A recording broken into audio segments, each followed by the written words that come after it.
Este programa foi possível graças às doações da Fundação Família Ashton, de Dorothy Nielsen, e do Centro Laura F. Willis de Estudos do Livro de Mormon, o Instituto Neil A. Maxwell de Estudos Religiosos, o Departamento de Educação Religiosa da Universidade de Brigham Young e a BYU Broadcasting. Apresenta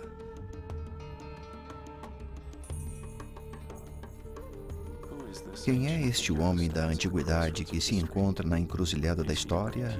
Ele é um grande mestre, um revolucionário, um profeta. Ou ele é, de fato, o filho divino de um pai divino?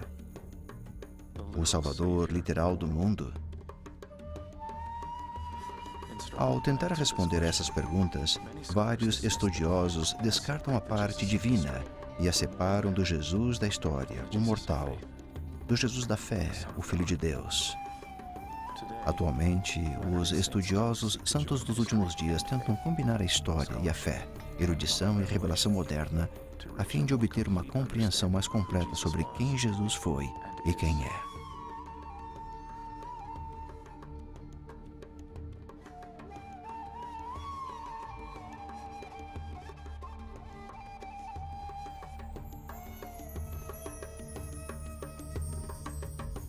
O Messias, eis o Cordeiro de Deus. Após o batismo de Jesus no Rio Jordão, os evangelistas relatam o poder e autoridade divina que ele manifestara no início de seu ministério. A reprovação do tentador no deserto, a purificação do templo em Jerusalém e o chamado dos 12 apóstolos para se unirem ao seu ministério são evidências que Jesus reconhecera e aceitara o seu chamado como Messias há muito prometido.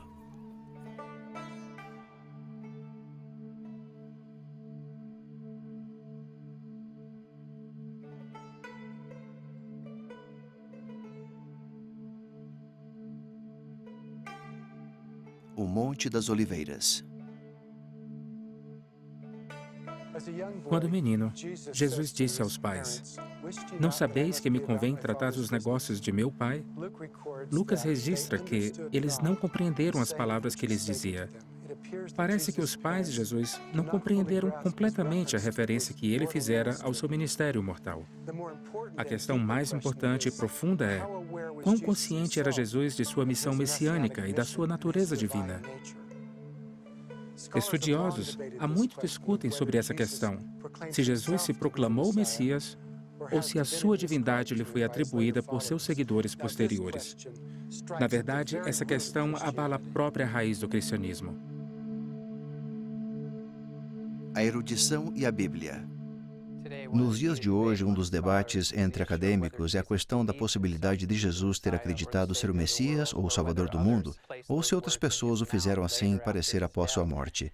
E para compreender o problema e a razão de haver até mesmo o debate, pois quando lemos o Novo Testamento é óbvio que ele ensinou essas coisas. Vemos João e Jesus proclamarem esse ensinamento, e anteriormente a esse debate há um documento hipotético denominado "que", e o que significa é que acadêmicos perceberam que há semelhanças entre preferências verbais ou três primeiros evangelistas, Mateus, Marcos e Lucas, e o que fizeram foi tomar dos três evangelhos e tentar identificar quem foi o primeiro, o segundo e o terceiro, e assim podemos determinar quem copiou a quem. O que podemos perceber é que Marcos provavelmente é, com quase toda certeza, a fonte primária. E uma vez que extraímos todo o conteúdo de Marcos, percebemos que Mateus e Lucas ficam lado a lado. Identificamos 65 passagens que são literais entre esses dois evangelhos, e parece que esses autores usaram a mesma fonte, que é designada "que" por acadêmicos, pois provém da palavra alemã "Quelle", que significa fonte. Então, acreditamos que esse documento é o mais antigo documento cristão. Ao usar esse documento hoje em dia e ao fazer essas suposições, tudo que não estiver em "que" é secundário a Jesus e ao cristianismo. Então realizamos julgamentos de valores. Jesus, no "que", não disse que era o Messias e outras coisas desse tipo, mas são apenas suposições. E quando finalmente reunimos todas elas, chegamos a conclusões bastante dramáticas, como, por exemplo, que Jesus não acreditava ser o Messias. E lá realmente se desenvolveu esse tipo de mudança entre a hermenêutica da fé para a hermenêutica da dúvida. Ao usar o termo hermenêutica, quero dizer interpretação. E essa hermenêutica da dúvida significa que devia haver um distanciamento entre a igreja e a ciência.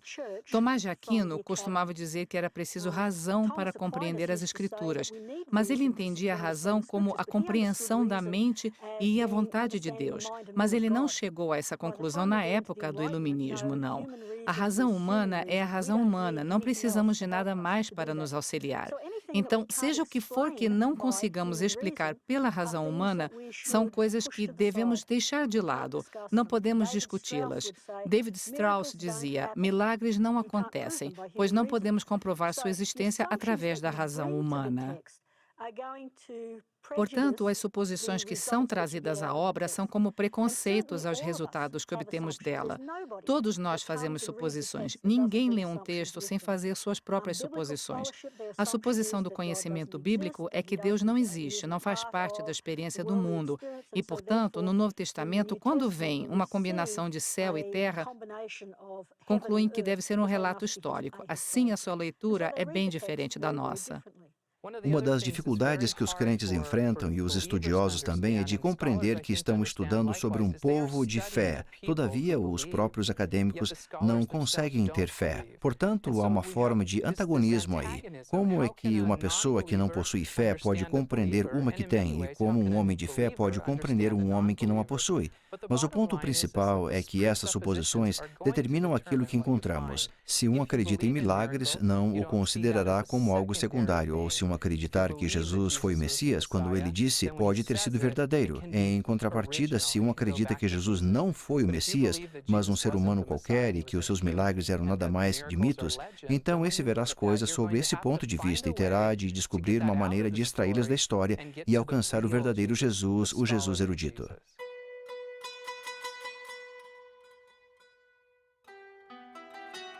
João Batista.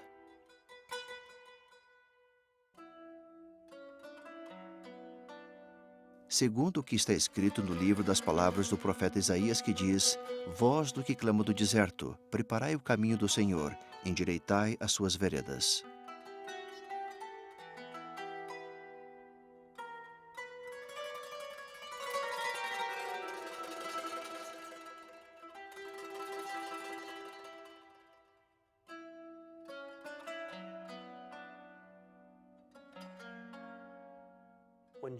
Quando João Batista completou 30 anos de idade, ele iniciou seu ministério como profeta de Deus. A reação do público a ele foi imediatamente emocionante e cheia de expectativa. O povo judeu não via um profeta de Deus há muitas gerações, mas prontamente reconheceram-no como um. O povo ouviu João e saiu das cidades para vê-lo. Logo lemos sobre as multidões. Até mesmo os publicanos e alguns soldados disseram: Mestre, que devemos fazer?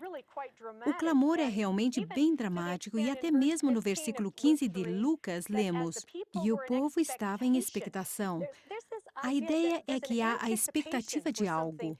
E o resto desse versículo dá uma indicação de que isso seja, e pensando todos em seus corações, se porventura seria o Cristo. Aquele seria o Messias que há muito era esperado? Essa expectativa estava presente de várias maneiras na mente daquelas pessoas. João tinha o perfil do Salvador e eles vinham em massa das cidades para ouvi-lo, desejando mudanças. Em João, no capítulo 24 em especial, há muitos que tinham sido enviados dos fariseus entre o povo, dizendo-lhe: quem és tu e qual é a tua missão aqui? Os fariseus, como populacho judeu, honrou João como um profeta, e ambos ficaram desapontados e profundamente entristecidos por ocasião de sua execução nas mãos do rei Herodes Antipas. Entretanto, os saduceus, aqueles sacerdotes chefes e anciãos responsáveis pelo governo e administração da Judéia e de Jerusalém, estavam, por algumas razões, descontentes com João. Em primeiro lugar, eles acreditavam que a era profética havia terminado e resistiam a novas tentativas de trazer à tona novas manifestações proféticas. Em segundo lugar, os saduceus veemente se opuseram à ideia de que Israel teria um Messias que se tornaria rei e mudaria a ordem política. Os saduceus sacerdotes chefes e anciãos eram aliados de Roma e, de fato, auxiliavam-na a governar a Judéia. Enquanto o governador romano administrava os negócios da Judéia num nível geral, os saduceus, dirigidos pelo sumo sacerdote, governavam Jerusalém no nível local e não precisavam de um novo profeta que trouxesse novas profecias sobre um Messias que estava por vir para atrapalhar a administração em vigor, tanto em Jerusalém como no Monte do Templo. Então, os líderes fariseus, incluindo pessoas como Nicodemos, que faziam parte do Senado judeu, o Sinédrio de 71 membros, provavelmente estavam bastante entusiasmados com a aparição de João. Os saduceus se opuseram muito fortemente tanto a João como eventualmente o fariam a Jesus. O batismo.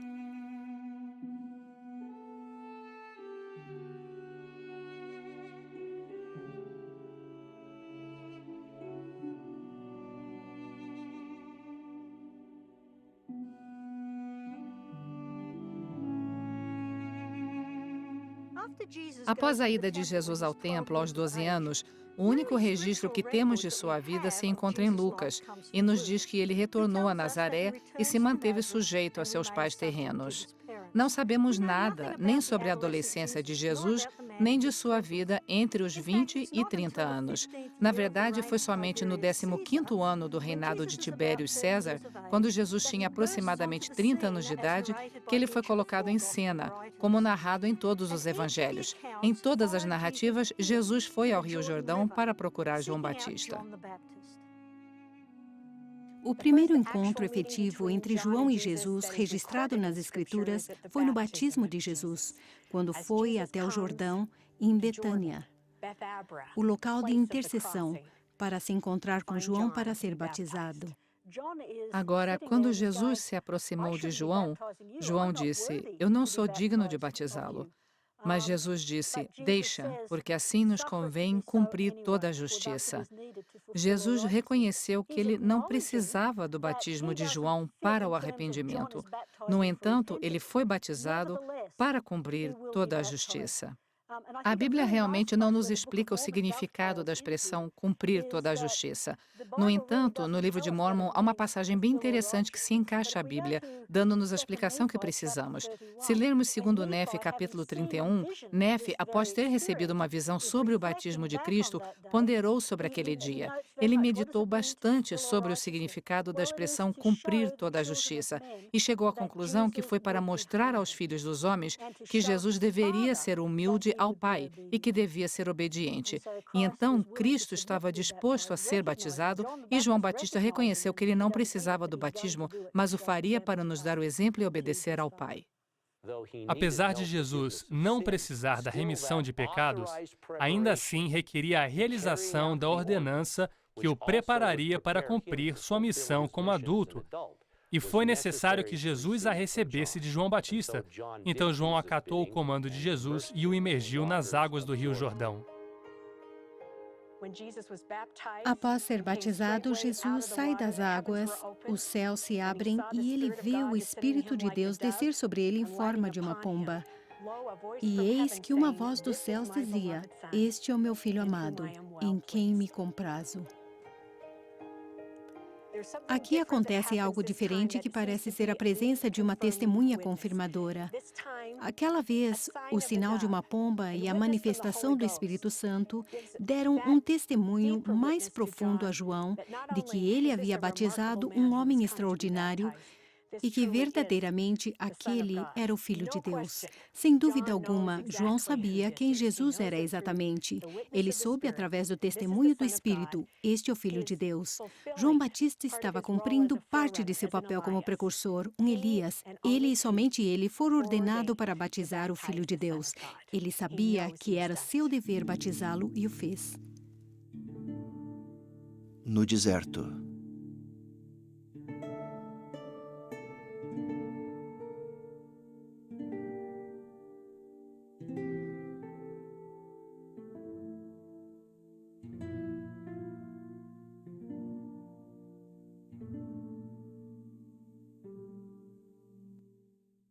Não muito longe daqui, Jesus foi batizado. Sobre meu ombro direito fica a antiga cidade de Jericó, e além dela, o Rio Jordão, onde acreditamos que Jesus foi batizado. O batismo de Jesus foi um exemplo extraordinário de obediência ao mandamento e à vontade de seu Pai. Acho justo dizer que, para a maioria das pessoas, o batismo de Jesus marca o início de seu ministério mortal. E também acho que uma pessoa esperaria que, após tal demonstração de poder e autoridade durante o batismo, Jesus imediatamente se encaminharia a Jerusalém e iniciaria a ensinar e a exortar no cume da montanha e também no templo, onde ele ensinou com frequência. Mas, de fato, não foi esse o caso. Muitas pessoas acreditam que Jesus veio para um local próximo à antiga cidade de Jericó, perto daqui. Esse deserto, região estéril, torna-se um lugar de jejum e oração para o Salvador. E no final de 40 dias, ele também se torna um lugar de tentação.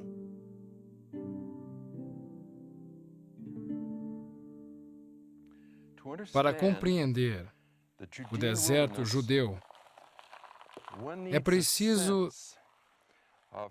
ter uma ideia da topografia desta região. Inicialmente, começamos aqui com Jerusalém.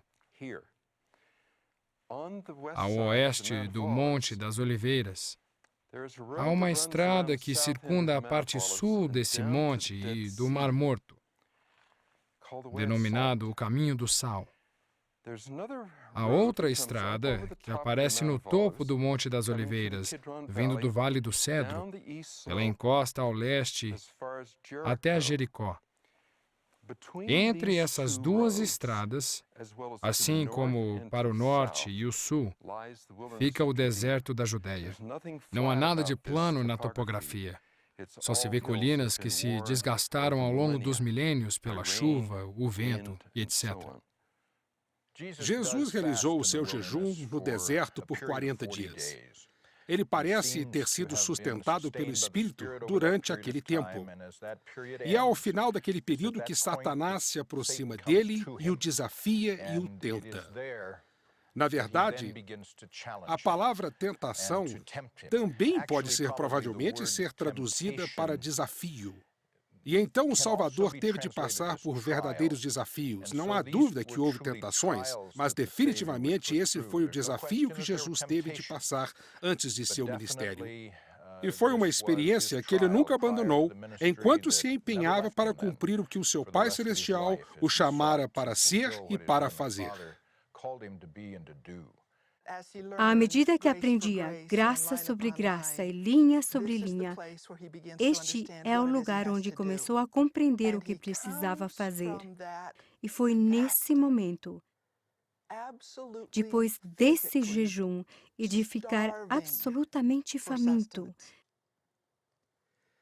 e exatamente naquele momento, Satanás o atacou. E disse-lhe o diabo: se tu és o Filho de Deus, dize a esta pedra que se transforme em pão.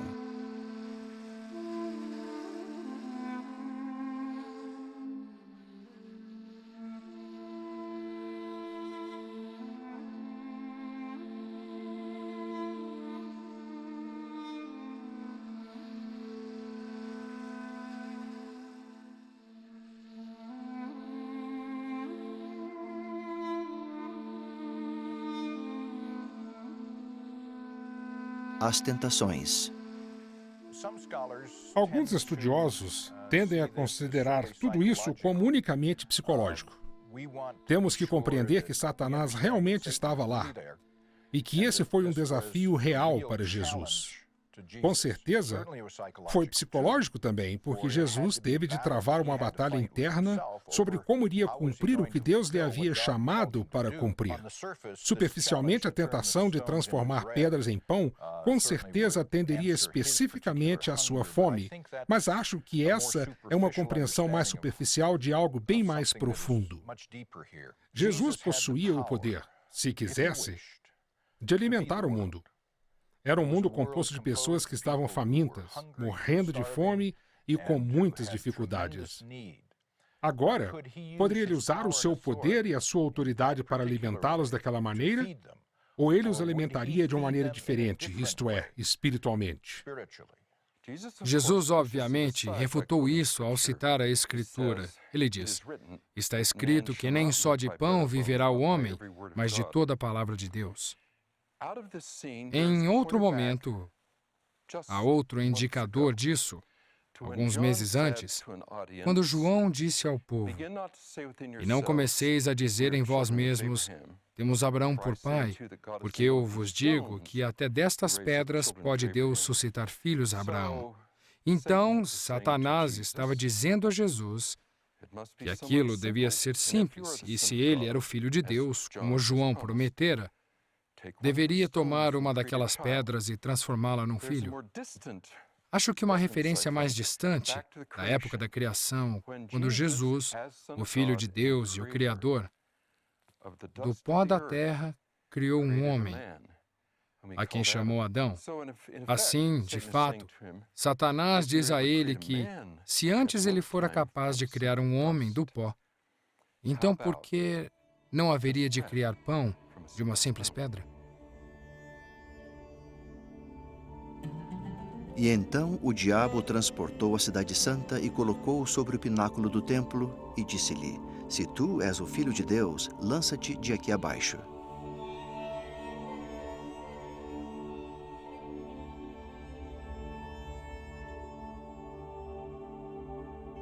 Lembre-se de que a narrativa da segunda tentação nos informa que Jesus é conduzido à Cidade Santa e foi colocado sobre o pináculo do templo pelo próprio Satanás. Mas eu não acredito que Satanás tenha conduzido o Salvador para lugar algum.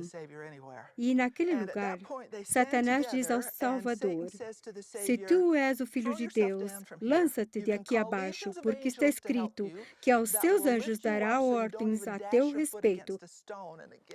E Jesus está em um local onde há pedras por todo lado, então que lugar apropriado para um desafio como este? Mas o objetivo do maligno é testar o seu poder. Jesus responde: dito está, não tentarás ao Senhor teu Deus. Resistir à tentação de saltar realmente é um ato de respeito pelo Pai, para que o Pai não tivesse de agir de uma maneira incomum, para socorrer o filho que dera um salto, para socorrer o filho que se arremessou de um pináculo. Mas acho que essa também foi uma mensagem dada a Satanás. Eu sou teu Deus. Não me tentes. E para mim, essa é a real dimensão que às vezes se perde durante a leitura. Porque Jesus é o segundo membro encarnado da Trindade. Mas isso também implica, para mim, que Satanás devia cair de joelhos e adorar a Deus, o Salvador.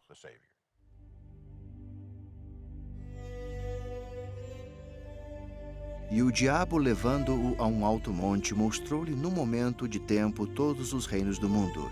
E disse-lhe o diabo: dar-te-ei a ti todo este poder e sua glória, porque a mim me foi entregue, e dou a quem quero. Portanto, se tu me adorares, tudo será teu.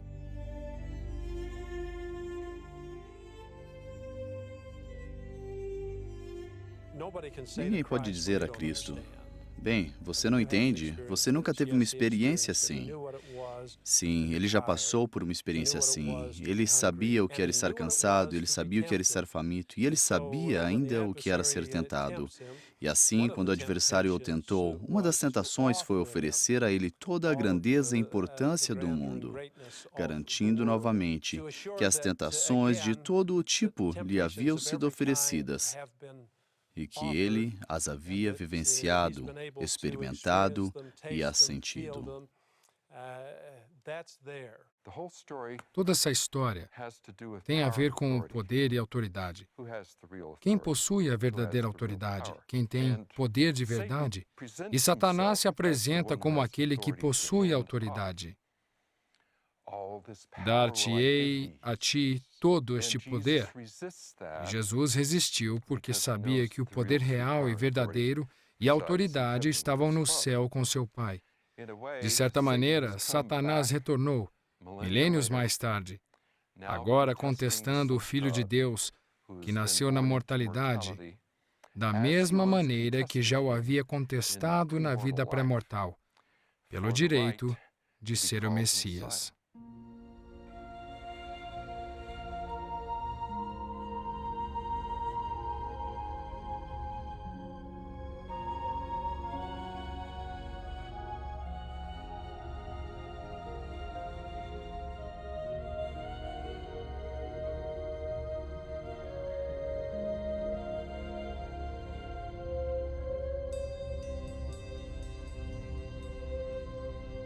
Jesus inicia o ministério. O que sabemos com certeza, a partir das 3 narrativas sinópticas, é que certas coisas tinham de acontecer antes que Jesus iniciasse seu ministério formal. Evidentemente, ele teve de ser batizado, e foi necessário que ouvisse a voz confirmadora do Pai, para quem nas narrativas de Marcos e Lucas foi a Jesus, e nas de Mateus, as pessoas que estavam ao seu redor de que Jesus era o Filho de Deus. Então ele se dirigiu para o deserto onde foi tentado, mas principalmente foi para estar com Deus. Às vezes focamos-nos tanto nas tentações que nos esquecemos de que o propósito dele ir para o deserto foi para que pudesse estar com Deus. É bem interessante quando Lucas deixou claro que, quando Jesus retornou, e isso está em Lucas 4,14, ele voltou a Galileia pelo poder do Espírito. Portanto, foi somente após esses passos iniciais serem tomados que Jesus ficou pronto para iniciar o seu ministério.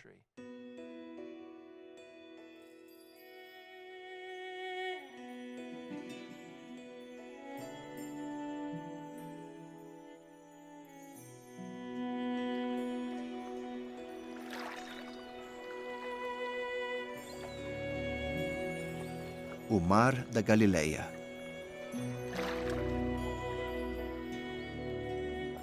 Acho que foi extremamente difícil para ele deixar o Mar da Galileia, deixar a região da Galileia que amava e, como dizem as Escrituras, manifestou o firme propósito de ir a Jerusalém. Foi como se tivesse que, pela própria força de vontade, se forçar a ir à Terra Santa. Acho que, quando mais conhecemos este lugar, passamos a amar o que ele amava. E realmente acredito que esta era a sua amada Galileia. Eu realmente acho que ele teve de deixar sua terra natal. É como se mudássemos de cidade. Ao retornarmos, ficamos tocados e acho que isso acontecia toda vez que Jesus voltava a Galileia. Sua família morava aqui e ele amava tanto que teríamos dificuldade de compreender a dimensão de seu amor. E enquanto Jesus andava pelas vilas, consigo visualizá-lo cumprimentando o sapateiro ou o vendedor de água. Se preocupava com eles. E o pior de tudo, uma pena, é que mais tarde este amor não seria recíproco por parte dessas pessoas. Lucas narra que, e chegando a Nazaré, onde fora criado, entrou num dia de sábado, segundo o seu costume, na sinagoga, e levantou-se para ler. Todos sabemos que lhe foi dada a cópia do livro de Isaías. Jesus abriu o livro e então começou a ler a passagem.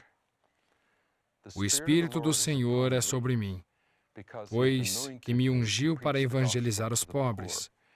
Enviou-me a curar os quebrantados do coração, e assim por diante. Isso se torna uma ocasião grandiosa, na minha opinião, pois Jesus revelou quem era aos amigos, vizinhos, conhecidos, e tornou-os todos em testemunhas. Tudo isso foi um pouco surpreendente para eles.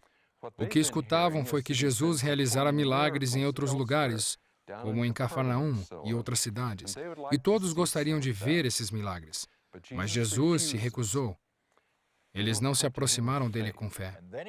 Então ele os relembra que, nos dias de Elias, foi somente uma viúva, uma gentia, que recebeu a atenção de um Deus, e não o povo escolhido. E a resposta a isso foi bem interessante, porque as pessoas que estavam na sinagoga se levantaram e começaram a levá-lo até o cume do monte, para ali o precipitarem. Acho que isso ocorreu, essencialmente, porque ele ofereceu salvação ao povo errado. Aqueles eram os amigos que cresceram com ele. que o amavam, estimavam e honravam. E quando penso sobre isso, eu me lembro de Jacó no livro de Mórmon, quando falou sobre os judeus contemporâneos de Cristo e como buscavam por coisas que não conseguiam compreender. E na sua busca para desvendar mistérios, passaram dos limites, isto é, não tomaram conhecimento de Cristo, negaram Cristo. E no caso da pequena sinagoga, rejeitaram-no a tal ponto de tentar ou buscar a sua morte. Quando aquelas pessoas levaram embora o Salvador para que pudessem cometer aquela crueldade contra ele, Jesus simplesmente desapareceu na multidão. Eles estavam tão irados com o que havia acontecido que nem perceberam que ele havia se retirado. Ele sabia o que estava fazendo e o Pai do céu também sabia. Aquele não era o momento da sua morte. Essa hora ainda estava para vir. Ele imediatamente se dirigiu a Cafarnaum, não muito longe dali, onde fez parte de grandes milagres, demonstrando o seu poder divino como Redentor que veio cumprir as mesmas coisas que Isaías mencionara e que Jesus havia repetido na sinagoga, onde demonstrara que, de fato, viera para realizar tais coisas. E no sábado seguinte, nós o encontramos na sinagoga, onde havia um homem que tinha um espírito imundo, e Jesus passa a expulsar, demonstrando o seu poder. O que é interessante para mim é que Jesus escolheu a instituição da sinagoga para se apresentar e proclamar a sua autoridade. E ele também escolheu a instituição da sinagoga para demonstrar o seu poder. Para mim é interessante que Jesus escolheu a sinagoga para realizar essas coisas, pois a sinagoga é um lugar de devoção, lugar de adoração, lugar de leitura das Escrituras, um lugar de aprendizagem. Esse é o lugar escolhido por Jesus para se revelar. E, em minha opinião, a diferença entre a sinagoga, onde ele estava, e a instituição da igreja, que em breve ele organizaria, é pouca. Dessa maneira, ele respondeu ao desafio do diabo. A purificação do templo.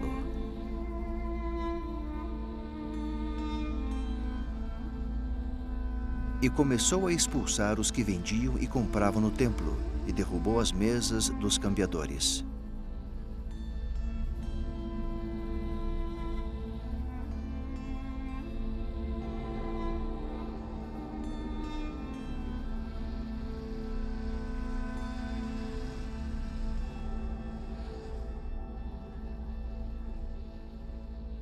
O complexo do Templo de Herodes era uma estrutura absolutamente maciça, e era para ser assim para que dezenas de milhares, e até mesmo centenas de milhares de peregrinos provenientes de Jerusalém poderiam todos, de uma maneira organizada, ser levados para cumprir as exigências da lei de Moisés. O templo foi construído de tal maneira que havia passagens de entradas controladas.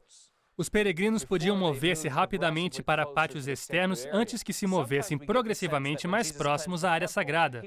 Às vezes temos a sensação que, quando Jesus purificou o templo, ele estava perto do altar ou da entrada. Mas, muito provavelmente, ele estava nos pátios externos disponíveis e abertos a todos, até mesmo aos gentios. Eram chamados de pátios dos gentios. Hoje realmente sabemos que, arqueologicamente, que Herodes construiu lojas e locais para transações comerciais abaixo dos pátios do templo. Mas por alguma razão essa atividade se estendeu até os pátios externos no monte do templo, e há toda a razão para assumir que isso foi feito com aprovação e conivência das autoridades clericais. Nessa época, administrar um templo era um bom negócio, e as hierarquias sacerdotais que controlavam os interesses dos templos, como em Jerusalém, lucravam com essa situação. Se as pessoas necessitassem trocar dinheiro, o que era imprescindível, isso era um mal necessário. Era necessário trocar o dinheiro dos gentios, que levavam imagens de pessoas sobre as moedas, pelo shekel do templo. E se as pessoas estivessem trocando esse dinheiro e comprando e vendendo animais para serem sacrificados nos pátios, tudo isso era feito com pelo menos a aprovação subentendida do clero. Então, quando Jesus surgiu nos pátios do templo, sem dúvida como peregrino, e tomou conhecimento dessa situação, temos toda a razão de esperar ou presumir que a sua ira se voltou para a administração e para as pessoas que faziam transações comerciais. Após começar a subverter a ordem, soltando os animais, ele disse: "Não está escrito, a minha casa será chamada por todas as nações casa de oração, mas vós a tendes feito covil de ladrões." De certa maneira, isso é provavelmente o que é referido em Jeremias 7:11, onde está profetizado que a casa do Senhor se tornaria um covil de ladrões. Mas em grego, a palavra para ladrões é uma forma de substantivo lestes, que pode significar bandido, mas também pode significar rebelde ou usurpador, insurgente. E nós percebemos que Jesus considerava o templo como um esconderijo ou local de operação de pessoas que não possuem autoridade apropriada. E há toda razão para crer que o negócio clerical naquela época era lucrativo. Apesar de todos serem sacerdotes da casa de Arão, não havia um sacerdote legítimo por gerações. Isso não era simplesmente uma questão de compra e venda de animais, além do câmbio de moedas. Tinha a ver com a sua aparente autoridade para administrar o templo como eles bem entendessem. E até certo ponto, eles não devem ter sido todos tão egoístas. Isso tudo é o último vestígio de uma autonomia judaica. O governo romano permitiria que o Sinédrio, especialmente sob a direção do sumo sacerdote, administrasse a Judéia, mas o templo era o último vestígio da independência nacional e cultural judaica. Assim, eles faziam tudo o possível para proteger o templo, mas pelo fato de Jesus questionar sua autoridade, ele se tornou com certeza uma grande ameaça. Vinde a mim.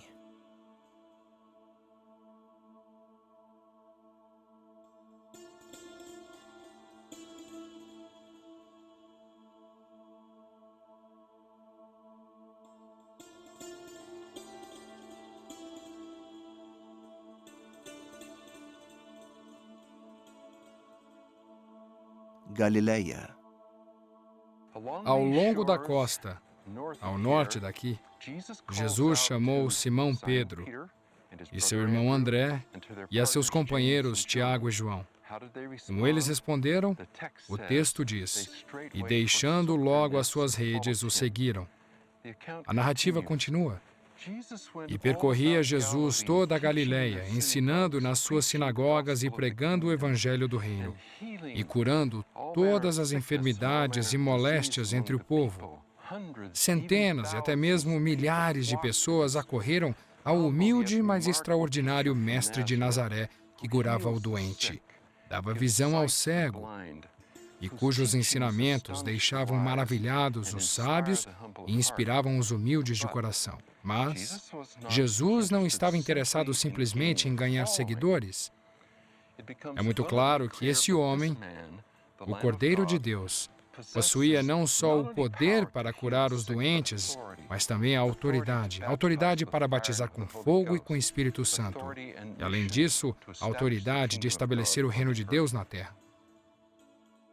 Às vezes, a tentativa de reconciliar as diferentes narrativas do Evangelho, especialmente quando os discípulos receberam seus chamados, é um trabalho frustrante. No Evangelho de João, ele começou a reunir um pequeno grupo de seguidores logo no início do capítulo 1. Mas nos Evangelhos sinópticos, encontramos essas mesmas pessoas pescando, ocupadas no cumprimento de suas tarefas habituais.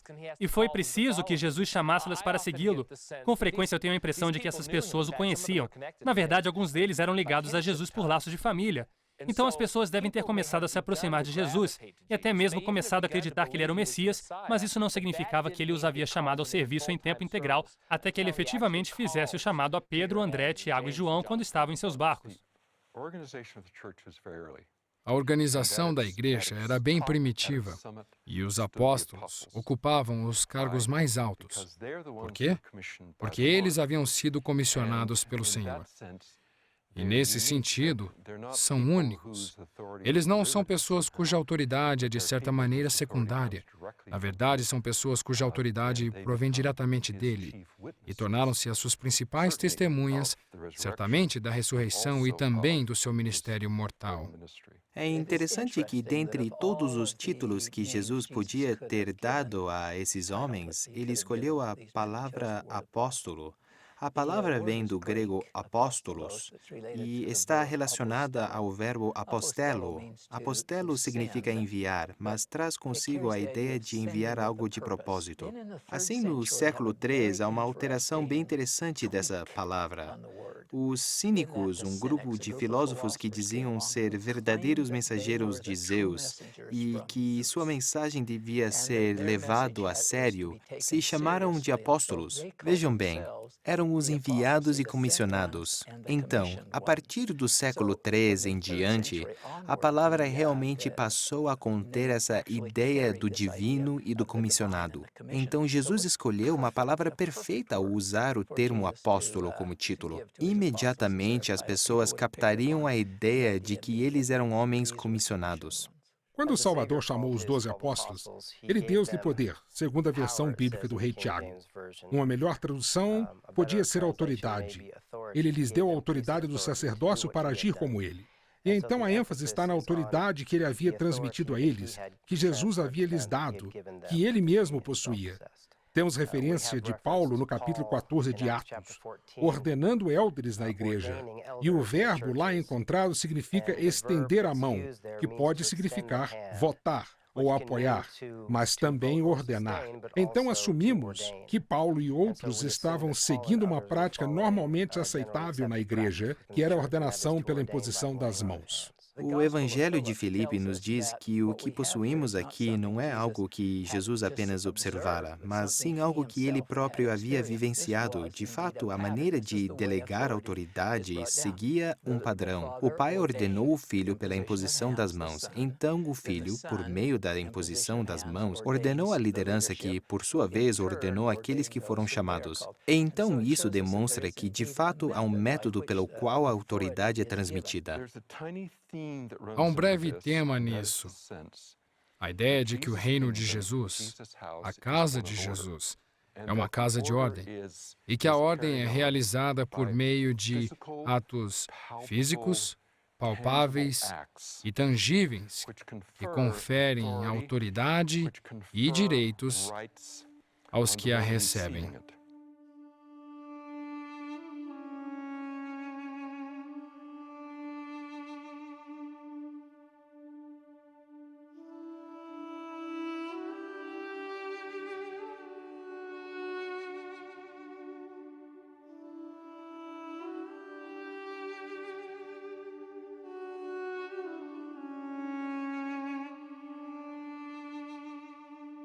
Lucas nos oferece a primeira narrativa detalhada sobre o chamamento dos primeiros 4 apóstolos.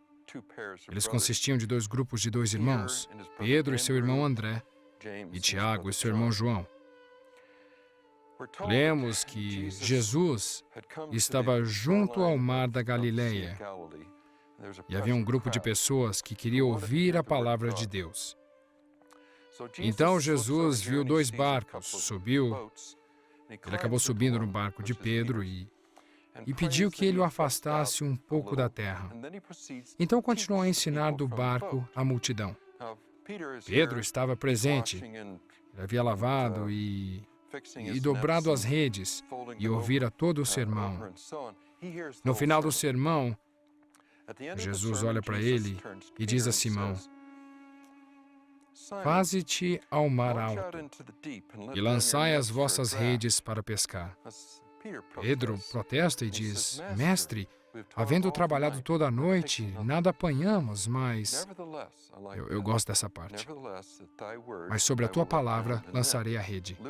Lucas relata: e fazendo assim, colheram uma grande quantidade de peixes, e rompia-se-lhes a rede. Então chamaram seus colegas, Tiago e João, que estavam no outro barco, para que os fossem ajudar, e eles foram. E vocês se lembram do final dessa história? Eles encheram os barcos de peixes a ponto de os barcos quase afundarem. Jesus, naquele momento, os chamou e pediu que abandonassem sua profissão. Eles eram pescadores, e era assim que se sustentavam. Então, o que fariam suas famílias? Jesus deixou uma quantidade de peixes suficiente para alimentá-los por meses e que os permitiria vender peixes por muitos meses. O problema é que de 48 horas, todo aquele peixe se perderia. Até que nos deparamos com uma pequena nota de Estrabão, que foi um geógrafo naquela época, dizendo que da costa oeste chegava-se até a cidade de Magdala. Ele a chamou de um nome diferente, mas é o mesmo lugar. E havia lá uma indústria de salgamento de peixes. Tudo o que aquelas pessoas precisavam fazer era remar e conduzir seus barcos até Magdala, onde poderiam salgar os peixes, colocando-os em salmoura e em conserva para que suas famílias tivessem comida por vários meses. Além disso, eles também tinham peixe para vender no mercado, em Cafarnaum e em qualquer outro lugar. Jesus cuidou das famílias dos apóstolos, ao prover as suas necessidades. Ele estava chamando os que proviam para as famílias. Ele sabia disso, mas estava deixando algo para essas famílias, e eu adoro isso. A ideia de que foi possível conservar todo aquele peixe, satisfazendo as necessidades das famílias por meses e meses.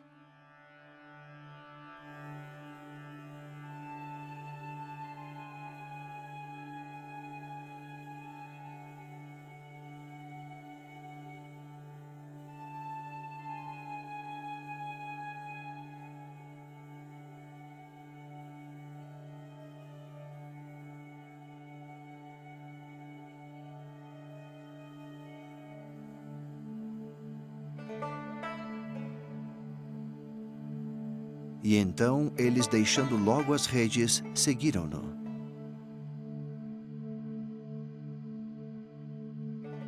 Centro de Estudos do Oriente Médio da BYU, Jerusalém, Israel. O que os líderes locais da época de Jesus não conseguem compreender ou aceitar é que o homem do interior do leste da Palestina, que fazia palestras e curava, era de fato o Messias a quem aguardavam com tanta ansiedade. Logo, a sua oposição e os seguidores aumentariam em número. A reação ao seu ministério público se intensificaria, e Jesus passaria os próximos 3 anos de sua vida demonstrando que era, de fato, o Senhor do templo, do sábado, do céu e da terra, da vida e da morte. Pode vir alguma coisa boa de Nazaré? Jesus respondeu: vem e vê.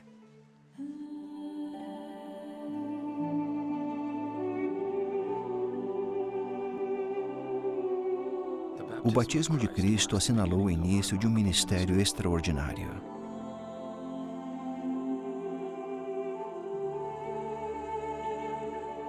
Após retornar do deserto da Judéia, Jesus manifestou o seu poder e a sua autoridade.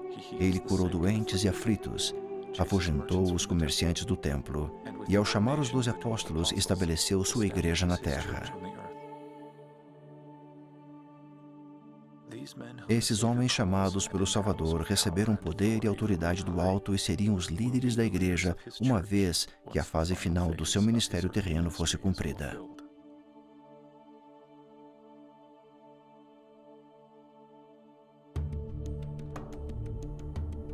O Messias, eis o Cordeiro de Deus.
BYU Broadcasting.